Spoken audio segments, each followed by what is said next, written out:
করতে হবে, ভবিষ্যতে আমাদের এনসিপিআর করতে হবে, শিক্ষকদের মতো আমাদের সুবিধা প্রদান করতে হবে।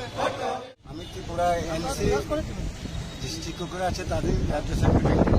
আমি আমাদের ডিমান্ড সম্পর্কে আপনাকে কিছু বলতে চাই। আমরা আজকে 2017 থেকে 2019-এর মধ্যে যাদের ডিএলএড এবং যাদের হায়ার সেকেন্ডারি পরীক্ষা পাস হতে হবে এই সার্কুলেশন ছিল, আমরা সেই মোতাবেক তা করেছি। কিন্তু এর মধ্যে দেখা যাচ্ছে আমরা 2019-এর মার্কসে কমপ্লিট করতে পারিনি, আমরা অক্টোবরে কমপ্লিট করেছি। এর ফলে দেখা যাচ্ছে আমাদের 571 জন আমাদেরকে কোনো ফেসিলিটি কোনো রকম সুবিধা দেওয়া হচ্ছে না। কিন্তু একই স্কুল থেকে আমরা সমবেতনে সমকাজ করছি, অথচ বেতন বৈষম্য, অথচ ওরা আমাদের থেকে অনেক বেশি ফেসিলিটি পাচ্ছে, অথচ আমরা একই কাজ করছি। এইগুলো কেন হবে? এগুলো তো আমাদের ভারতের এই গণতান্ত্রিক রাষ্ট্র, এগুলো হওয়া ঠিক না।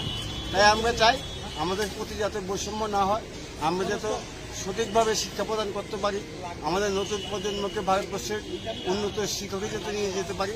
এই জন্য আমাদের ভূমিকা আমরা যথাযথ পালন করার ক্ষেত্রে আমাদের প্রতি যাতে বৈষম্য না হয় সেই দিকটা জন্য সরকার দেখে আজকে আমরা যেতে দিই।